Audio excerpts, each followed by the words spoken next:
Greetings and welcome to a Department of Tangents minicast, an interview with Paula Finn, author of Sitcom Writers Talk Shop, Behind the Scenes with Carl Reiner, Norman Lear, and other geniuses of TV comedy.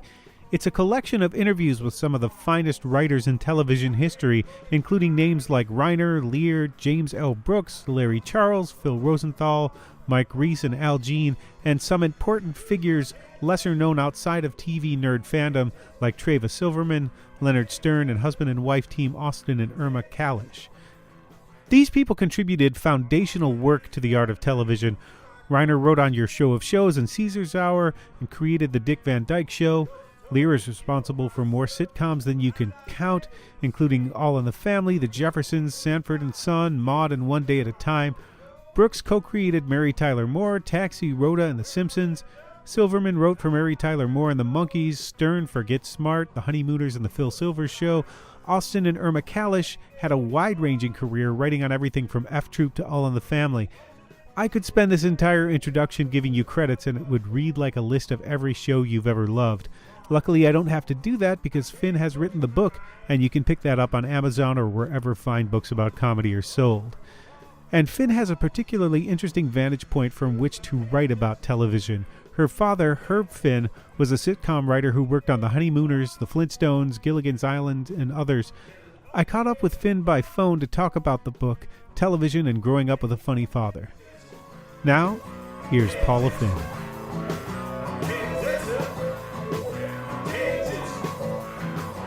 So this is a book about sitcom writers. Are you a rabid TV fan?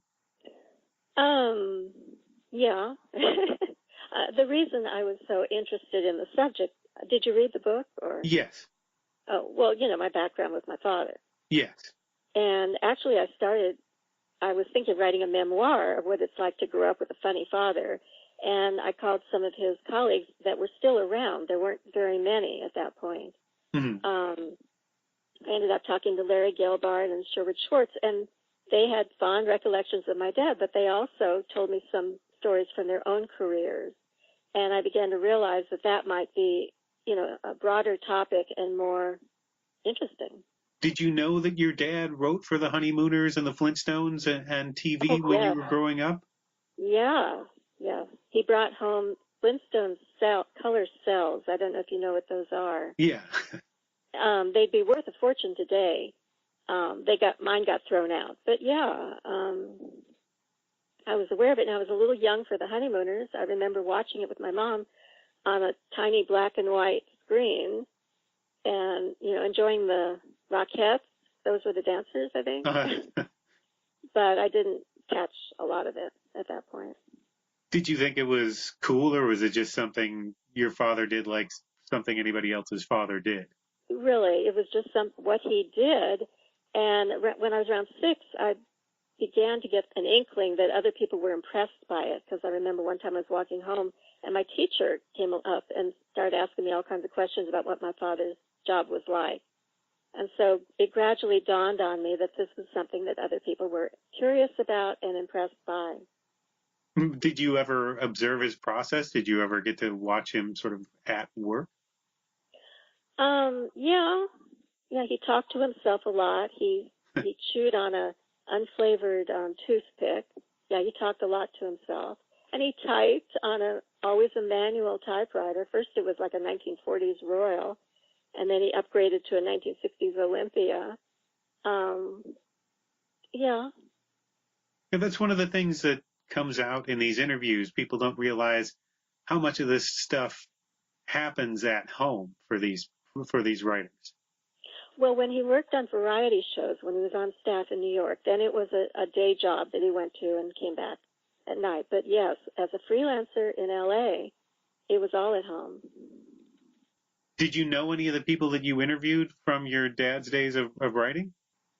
No, actually I didn't. The name Sherwood Schwartz, I heard my dad and his partner mention that a lot. I had no idea who it was. I knew he was important, but I didn't know who he was. No, I was really too young to know them. Did you ever wind up going to see any of these shows that your dad was writing? I actually went to others. Others were my favorites at the time, and he always knew someone on every show. So, I didn't go to his. Uh, was that a sore point? You never went to any of his not shows? at all. Not at all, no. Uh, who is this book aimed at? Is it a general audience, or do you think people have to be real TV comedy nerds? I think that would help. Anyone who's interested, well, first of all, for aspiring humor writers, I think it's from the reviews I've received, it's very valuable to anyone interested in the craft of the writing. I think anyone who recognizes, is familiar with the sitcoms mentioned in it, that to get a little history of the show and to hear from the brilliant, the minds behind them. And there's some dirt on behind the scenes of the shows themselves. So even if they have a passing acquaintance with the shows, I think they will find it interesting. And you have some of the biggest names in history, and that this does go, way back from, the Colgate Comedy Hour to your show of shows. You interviewed Carl Reiner, you interviewed James Brooks and Larry Charles, and who else was that? Treva Silverman. Mm-hmm. So that this covers a wide swath of TV history, but it's somewhat tilted toward classic television. Would you say that's a fair thing to say? Yes, absolutely. And I'm just sorry there weren't more of them still around, Did you want it to be sort of tilted that way? I did. Actually, well, yeah, but I also, at one point, was thinking of doing TV from the beginning to the present. And I actually interviewed a co-creator of 2.5 Men and a writer of Modern Family and a writer of Big Bang Theory. And I realized that it was overwhelming. There'd just be too much to cover. So I cut it off at the 20th century.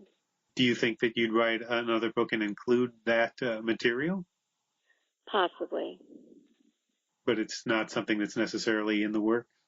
No, and I think the classic is more important because they're dying out. It's more historical. Were you surprised at how many shows some of these people wrote, that some of the same people who wrote for the Colgate Comedy Hour also wound up writing for something like All in the Family? Yeah, I actually interviewed Bob Schiller of I Love Lucy. I said, how do you write for Lucy and Maude? He said, you're just terribly talented. I felt, but yeah, they were very versatile, obviously. Yeah, there were a lot of, there Taxi and Cheers, and there were a lot of shows that were sort of in the same vein, but then there were shows that people might not have recognized as well, that these people just had to keep finding some place to work for. Mm-hmm. Did you know most of the names? Did you go back and watch some of the lesser known stuff that these people mentioned? Well, are you thinking of a specific show? I didn't write down the actual names of some of the shows, but there were a bunch that I didn't recognize in between the bigger shows. I pretty much was familiar with all of them. I can think maybe a couple that Irma and Austin Kalish mentioned that I hadn't heard of. Good Heavens, I think, was one with Carl Reiner.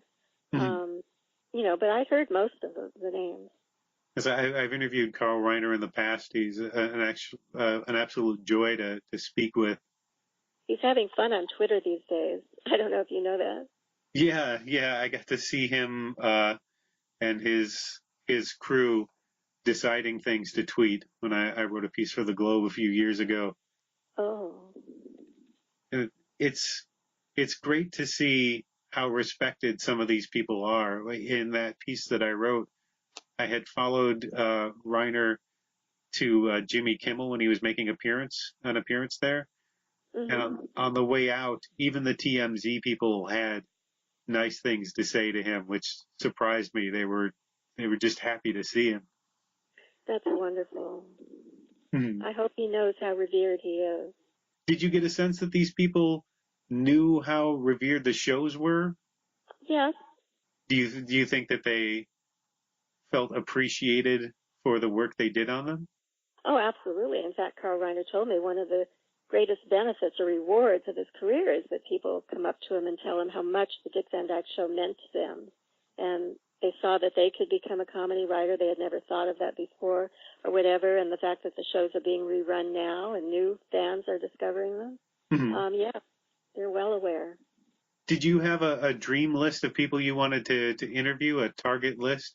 Yeah, and I kept adding to it. It kept growing, and then I would discover that they had passed away, so cross those off. I did. Oh, see, originally I looked up lists to find out the consensus of what the most popular all-time sitcoms were. And then working off those lists, I looked up in IMDb for who the writers were. And I tried to pick writers who were at the top of the list, meaning they had written the most episodes or they had created it. So that's how I narrowed down the list. And one of the things that you found was that writers couldn't really explain the step in which they make something funny. Did you go in expecting an answer to that? No, not really. I think that's true of all artists, that they can't really define that moment.